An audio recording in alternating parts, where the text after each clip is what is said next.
Please be aware that this story will contain mature themes and explore potentially sensitive topics like infidelity and marital discord. Reader discretion is advised. Let's dive in. The fluorescent lights of the office hummed, a monotonous drone that usually faded into the background of Ethan's day. But today they felt like a spotlight, highlighting the anxiety twisting in his gut. He stared at the computer screen, lines of code blurring into an incomprehensible mess. He was a software engineer, a man of logic and precision, but right now, logic felt like a distant country he couldn't reach. He glanced at the clock. 5:47 p.m. Just a few more minutes until he could leave, until he could go home to Sarah. But the thought didn't bring the usual comfort. Instead, it sparked a fresh wave of unease. It had started subtly, a barely perceptible shift in Sarah's routine. Late nights at the office, attributed to the looming deadline for the new marketing campaign at Innovate, the trendy advertising agency where she worked as a graphic designer. He hadn't thought much of it at first. She was ambitious, driven, and he admired that. He understood the pressure of deadlines. His own work often demanded long hours. But then came the lunches. Networking, she called them, important for career development. He'd encouraged her, genuinely believing in the importance of building connections. He'd even teased her, calling her a power luncher. The real glitch in the system, the first glaring error message, had appeared last week. He'd been planning a surprise weekend getaway to the coast.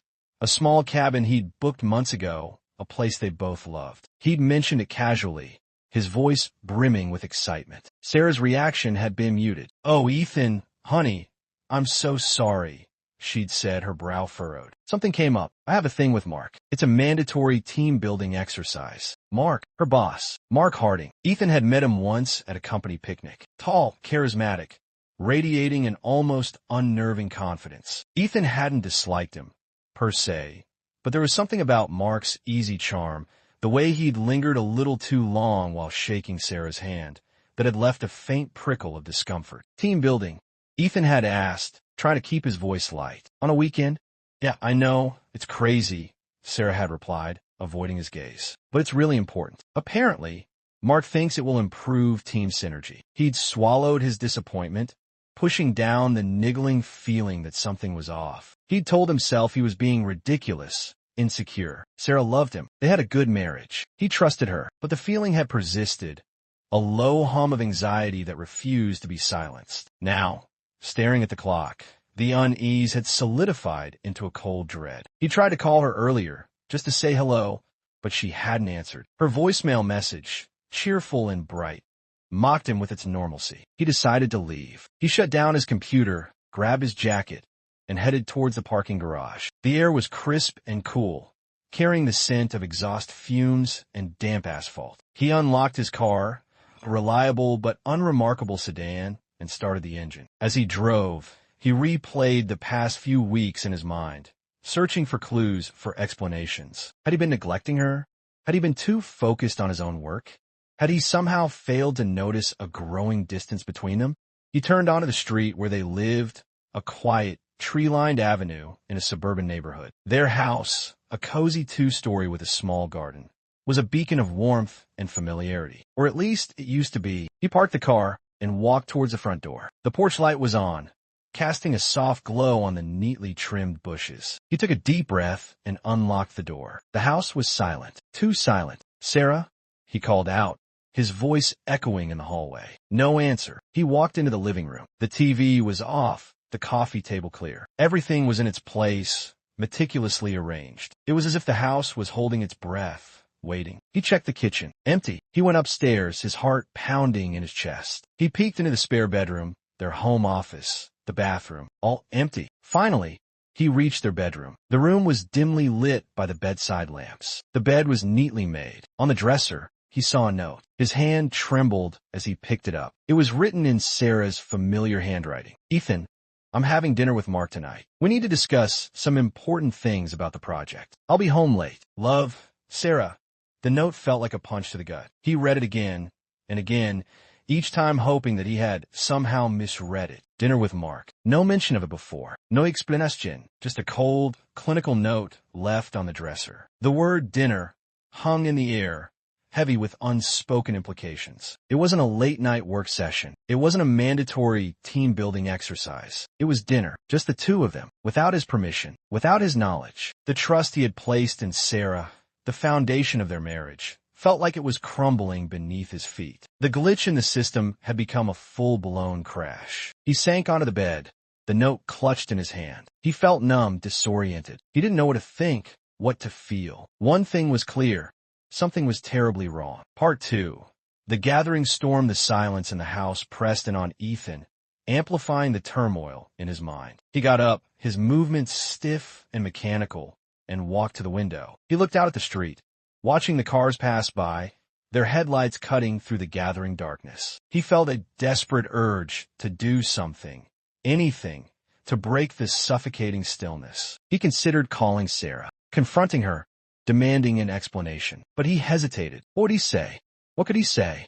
He realized he was afraid. Afraid of what she might tell him. Afraid of what he might discover. Instead, he decided to distract himself. He went downstairs and turned on the TV, flipping through channels aimlessly. He couldn't focus on anything. The images flickered on the screen, meaningless and irrelevant. He got up again and walked into the kitchen. He opened a refrigerator, staring blankly at the shelves filled with food. He wasn't hungry. He poured himself a glass of water and took a large gulp, trying to wash away the dryness in his throat. As he stood there, the image of Sarah and Mark together, laughing, talking, sharing a meal flashed in his mind. He imagined them in a dimly lit restaurant, the air filled with the murmur of conversation and the clinking of glasses. He imagined Mark's hand brushing against Sarah's, their eyes meeting across the table. The thought was unbearable. He slammed the glass down on the counter, the sound echoing in the empty kitchen. He couldn't stand it anymore. He had to do something. He grabbed his keys and headed out the door. He didn't know where he was going,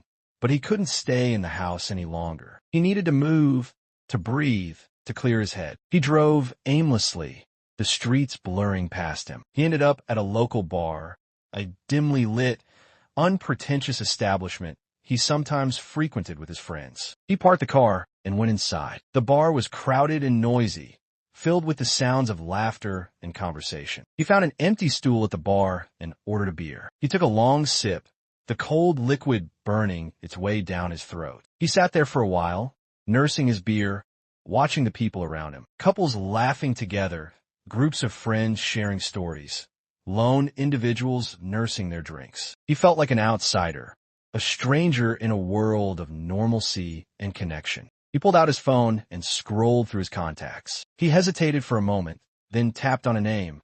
David. David was his best friend, his confidant, the person he always turned to in times of trouble. He pressed the call button. The phone rang a few times, then David's voice came on the line. Ethan? What's up, man? Hey, David.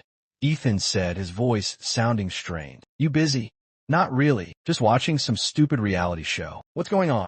Ethan hesitated again. He wasn't sure how to explain what was happening. Can you meet me for a drink? He asked finally. I need to talk. Yeah, sure. Where are you?